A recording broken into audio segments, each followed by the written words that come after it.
मेरी ननंद का 15 साल का बेटा कौशल मुझे रोज घर का राशन लेकर देता। मैं बच्चा समझकर उसे 40-50 रुपए दे देती, लेकिन एक रोज सब्जी लेकर वापस लौटा तो कहने लगा, अब रोज रोज 40-50 रुपए से काम नहीं चलेगा। मैंने कहा फिर? तो वो मेरा हाथ पकड़कर कमरे में ले गया और कहने लगा, जो मुझे चाहिए वो आप देंगी। जब ये बात उसने कहा तो मेरे तो होश ही उड़ गए थे। जब उसने कहा कि मैं कब से अपने भांजे का इंतज़ार कर रही थी, जो घर का राशन और सब्जी लेने गया हुआ था और अभी तक वापस नहीं आया था। शाम होने वाली थी और मुझे बहुत ज़ोरों की भूख लग रही थी और मैं सोच रही थी कि वो राशन और सब्जी लेकर आए तो मैं खाना बना लेती। इसी इंतज़ार में 2 घंटे बीत गए, लेकिन कौशल नहीं आया। फिर इंतज़ार करते करते शाम के वक्त वो आया और उसके हाथ में राशन और सब्जी का थैला था। उसे देखते ही मैं गुस्से से बोलना शुरू हो गई कि तुम्हें कब भेजा था और तुम अब आए हो, शर्म नहीं आती तुम्हें? मैं उसे डांट रही थी और वो चुपचाप खड़ा था। मुझे यही लगा था कि बाहर जाकर दोस्तों के साथ खेलने में लग गया होगा और भूल गया होगा कि मामी ने राशन भी मंगवाया है। खैर, उसने मुझे राशन सब्जी पकड़ाई, बाकी के बचे पैसे उसने मुझे पकड़ाया तो मैंने वो पैसे उसके हथेली पर रख दिया और कहा कि जाओ जाकर खेलो। उसने अपनी हथेली पर रखे पैसों को देखा और फिर हथेली झटक दी और गुस्से से कहा कि अब मैं पैसे नहीं लूँगा। वो अकड़कर खड़ा था। मैंने हैरत से उसे देखा। पहले तो वो 40-50 रुपए लेकर खुश हो जाता था और उछलता कूदता हुआ चला जाता था। अब उसे क्या हो गया था? मैंने उससे पूछा, ये पैसे नहीं लेने तो कितने पैसे चाहिए? मेरी इस बात पर वो हल्का सा घबराया और फिर कहा कि मुझे आपसे जो चाहिए वो आप मुझे देंगी। उसका अंदाज इतना अजीब था कि मैं चौंक पड़ी और हैरत से उसे देखने लगी कि भला इस 15-16 साल के लड़के को मुझसे ऐसा क्या चाहिए था। बेशक वो कद में मुझसे लंबा हो चुका था, पर था तो बच्चा ही। मेरे हाथों में ही पला बड़ा जवान हुआ था। मैंने उसे कहा कि हाँ बोलो, तुम्हें क्या चाहिए? मेरी बात सुनते ही उसने आसपास देखा और फिर मेरा हाथ पकड़कर कमरे में ले आया। पता नहीं क्यों उस वक्त मुझे अजीब लग रहा था, जैसे कुछ बुरा होने वाला था। वो कमरे में आकर खामोश हो गया था। उसका सर झुका हुआ था और वो बार बार अपने होठों पर जीभ फेर रहा था। मैंने उससे कहा कि कौशल, जल्दी बताओ क्या बात है। मेरे दिमाग में एकदम से आया था कि ये कहीं गलत संगत में न पड़ गया हो, पर उसने जो बात कही उस बात ने मेरा दिमाग हिला दिया। मैं आंखें फाड़ के उसे देख रही थी। उसने ऐसा सोचा भी कैसे? गुस्से में मुझे अपने दिमाग की नसें फटती हुई महसूस हो रही थीं। मैंने हाथ घुमाकर एक जोरदार थप्पड़ उसके मुंह पर जड़ दिया और गुस्से से कहा कि तुम्हें शर्म नहीं आती इस तरह की बात करते हुए? अपनी उम्र देखो और अपनी हरकत देखो, दफ़ा हो जाओ यहाँ से। वो मेरा थप्पड़ खाकर भी नहीं हिला था, बल्कि अपनी जगह पर गड़ा खड़ा रहा। मैं उसका बाजू पकड़कर कमरे से बाहर ले आई। अब वो अपनी बाजू छुड़वाते हुए मुझे यही कह रहा था कि मामी, मेरी बात सुनो, मेरी बात को समझने की कोशिश करो। मैं अब बच्चा नहीं रहा, लेकिन मेरा दिमाग इस वक्त हिला हुआ था। मैंने उसे धक्के मारते हुए घर से निकाल दिया और शोर की आवाज़ पर मेरी बेटी अपने कमरे से बाहर आ गई। वो बड़ी हैरानी से मुझे देख रही थी और फिर मुझे पकड़कर खींचने लगी। माँ, आप ये क्या कर रही हो? वो अजीब नज़रों से मुझे देखकर पूछने लगी। उसने कभी सोचा भी नहीं होगा कि मैं अपने भांजे के साथ ऐसा कर सकती हूँ। वो भांजा जिसे मैं अपना बेटा समझती थी, लेकिन वो नहीं जानती थी कि भांजे ने किस कदर शर्मनाक बात की थी। मेरा बस चलता तो डंडे से उसकी पिटाई करती, लेकिन बिन माँ का बच्चा था। ये सोचकर मैंने उसे छोड़ दिया। माँ, आप पागल हो गई हो क्या? जैसे ही मैंने कौशल को बाहर निकालकर दरवाज़ा बंद किया, मेरी बेटी चिल्ला उठी। हाँ हाँ, मैं पागल हो गई हूँ। झटके से उससे अपना हाथ छुड़वाया और गुस्से से कहा, तुम जाओ यहाँ से, सारी मुसीबत की जड़ तुम ही हो। मैंने एक थप्पड़ अपनी बेटी को भी मार दिया। वो हैरान परेशान मुझे देखने लगी।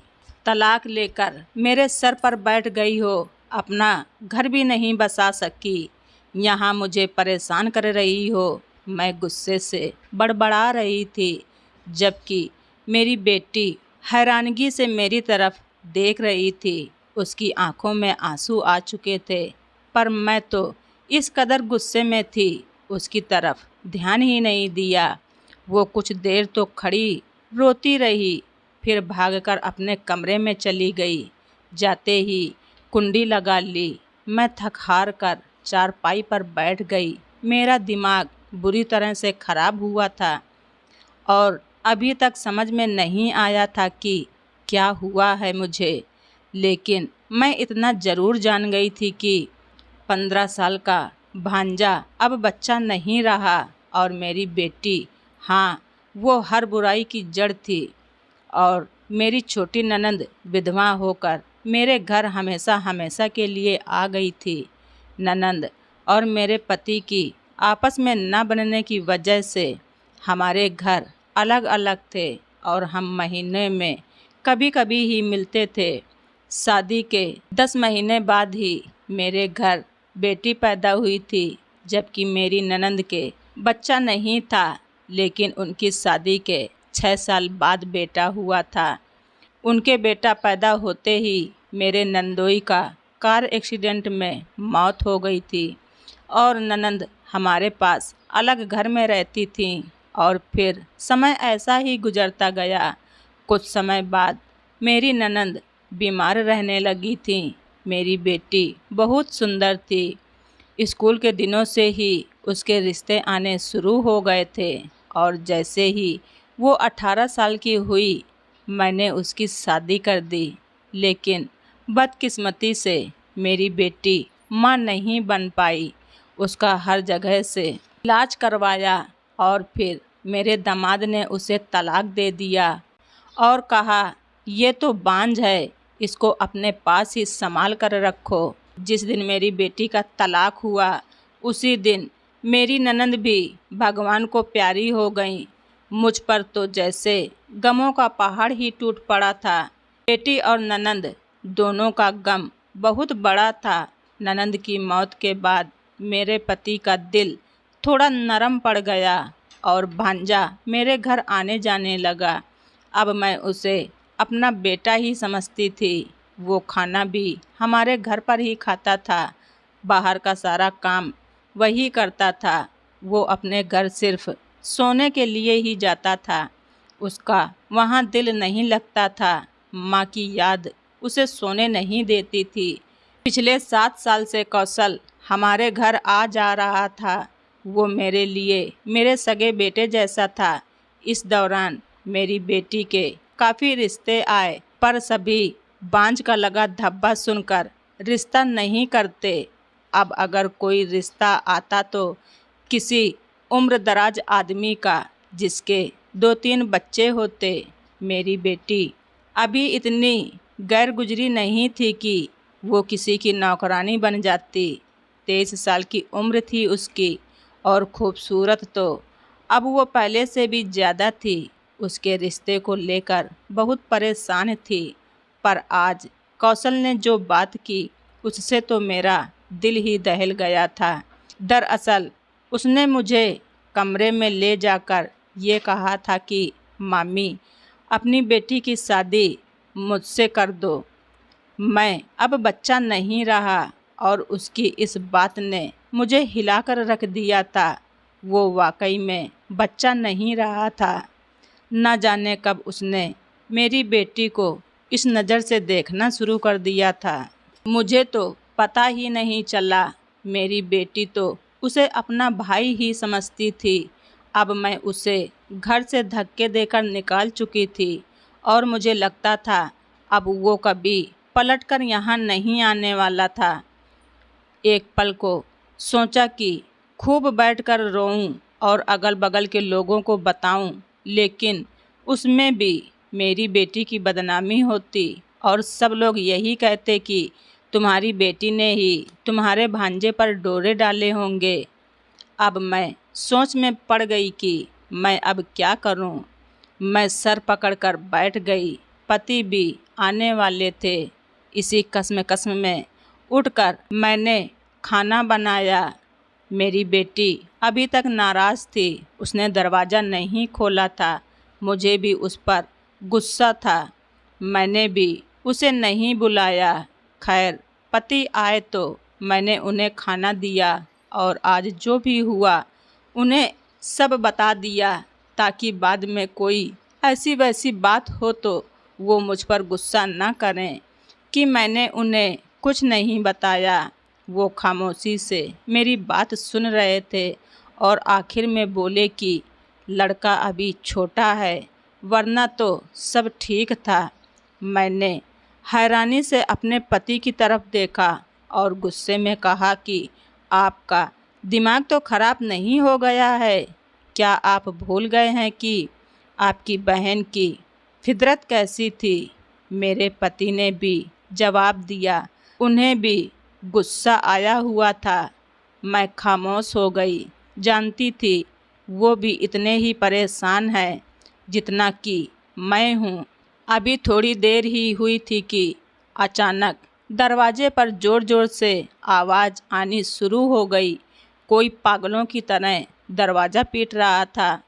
मेरे पति ने जाकर दरवाज़ा खोला तो बाहर कौशल खड़ा था। उसके चेहरे का रंग उड़ा हुआ था। चेहरा सफ़ेद हो चुका था और उससे बोला भी नहीं जा रहा था। मेरे पति ने उसे देखते ही गुस्से से पूछा, क्या लेने आए हो तुम अब यहाँ? मुझे पता चला कि भांजा फिर से आ गया है। मैं पागलों की तरह दरवाजे की तरफ बढ़ी। तुम फिर आ गए? मैंने तुमसे कहा था ना कि आज से हमारा तुमसे कोई रिश्ता नहीं। मैं गुस्से से कहकर दरवाज़ा बंद करने वाली थी जब उसने मेरी बेटी का नाम लिया। मामी, वो आपकी बेटी मनु ने खुदकुशी कर ली है। उसने मोबाइल मेरे सामने करते हुए कहा और हमें धक्का देते हुए अंदर दाखिल हो गया। उसकी बात सुनकर मैं तो हैरान रह गई थी। अब वो ज़ोर ज़ोर से मेरी बेटी के कमरे का दरवाज़ा पीट रहा था। फिर कोई भी जवाब नहीं आ रहा था।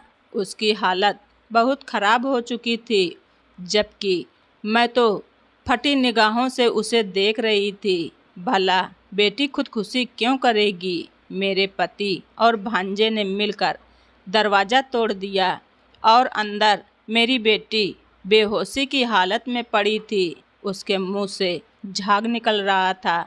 मेरे पति चीखते हुए उसकी तरफ बढ़े और फिर उसे उठाकर बाहर की तरफ भागे थे, जबकि मैं दरवाजे में ही गिर गई थी।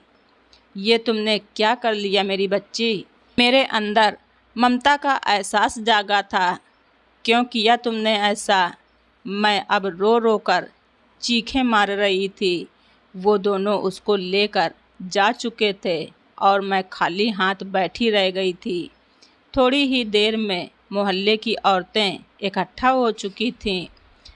अजीब अजीब सी बातें फैल चुकी थीं। मेरा तो खौफ से दिल बैठा जा रहा था। अगर मेरी बेटी को कुछ हो गया तो नहीं, ऐसा नहीं हो सकता। मैं रो रही थी और न जाने कब तक रोती रही। फिर उठी और ऊपर वाले से दुआ करने लगी। वो माँ नहीं बन पाई, भला उसमें उसकी क्या गलती थी। उसे पति ने तलाक दे दिया, उसमें भी उसकी कोई गलती नहीं थी।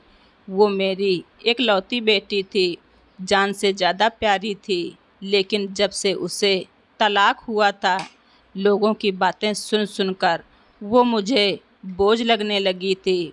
मैं अब उससे हर वक्त गुस्सा रहती थी, बिना वजह डांटती रहती थी। आज वो सब मुझे याद आ रहा था और मेरा दिल तड़प रहा था कि मेरी बच्ची को कुछ ना हो। कितनी पागल थी मैं, लोगों की बातें सुन सुनकर और लोग क्या कहेंगे ये सोच सोचकर अपनी ही बेटी को कोसती रही। और आज तो मैंने हद कर दी थी, तभी उसने इतना बड़ा कदम उठाया था, वरना तो बड़ी सब्र और शुक्रगुजार करने वाली थी। सुबह तक मैं दुआएं ही मांगती रही। फिर सुबह हुई तो मेरे पति मुझे लेने आए। उन्होंने मुझे कुछ नहीं बताया और मैं धड़कते दिल के साथ अस्पताल आ गई। मेरी बेटी अब खतरे से बाहर थी, उसे होश नहीं आया था। भांजा एक तरफ खामोश खड़ा था। हम सब दुआ कर रहे थे। फिर मुझे देखकर वो मेरे पास आया और कहने लगा कि मामी, जिस दिन मेरी माँ मरी थी उस दिन उन्होंने मुझसे कहा था कि मेरी आखिरी ख्वाहिश यही है कि तुम बड़े होकर मनु से शादी कर लेना। मैं तब हैरान रह गया था, क्योंकि मैं बहुत ही छोटा था। समझ भी नहीं आया कि उन्होंने ऐसा क्यों कहा। फिर जब बड़ा हुआ तो बाहर लोगों की अजीबोगरीब बातें सुनी। मनु की हालत देखी तो एहसास हुआ कि माँ जाते जाते क्यों मुझे अपनी ख्वाहिश बताकर गई थी। बस इसलिए आपसे मनु का हाथ मांगा था। उसकी आंखें भर आई थीं और मैं भी रो पड़ी। मुझे पता नहीं था कि मेरी ननंद की ये आखिरी ख्वाहिश थी। उसने बहुत कुछ सहा था और वो नहीं चाहती थी कि मेरी बेटी वो सब सहे। कौशल ने मुझे बताया कि मनु ने उसे मैसेज भी किया था, लेकिन वो मैसेज मैंने बहुत देर से देखा। उसने कहा था कि वो अपनी ज़िंदगी से तंग आ चुकी है, अपनी माँ की आंखों में खुद के लिए नफ़रत नहीं देख सकती। मर गई तो सब मुझे माफ़ कर देंगे और अगर बच गई तो समझ जाना कि ऊपर वाले ने मेरा नसीब तुम्हारे साथ लिखा है। बेटी के ये शब्द सुनकर मैं तड़प उठी थी। मैंने पति और भांजे से माफ़ी मांगी। मेरी बेटी को शाम को होश आया तो उसे सीने से लगाकर मैं खूब रोई थी और अपने किए की माफ़ी मांगी। बेटियां तो मोहब्बत करने के लिए होती हैं। अगर इन हालातों में भी माँ बाप उनका साथ छोड़ देंगे तो उन्हें कौन सहारा देगा। मैं अब ये समझ चुकी थी, मेरी ननंद की आखिरी ख्वाहिश थी। फिर मैंने बेटी का हाथ अपने भांजे के हाथ में दे दिया और उन दोनों के लिए दिल से दुआ की कि ऊपर वाला उनके आने वाली ज़िंदगी को खुशहाल बनाए और किसी को भी वो दिन न दिखाए जो अपनी बेवकूफ़ी से मैंने देखा। और शादी के दूसरे साल ही मेरी बेटी की ऊपर वाले ने गोद भर दी। तो दोस्तों, आप सभी लोगों को हमारी ये स्टोरी कैसी लगी कमेंट बॉक्स में ज़रूर लिखें। चैनल पर नए हैं तो सब्सक्राइब करना ना भूलें। हमारी स्टोरी को ज़्यादा से ज़्यादा शेयर करें। धन्यवाद। रिचा वाइस।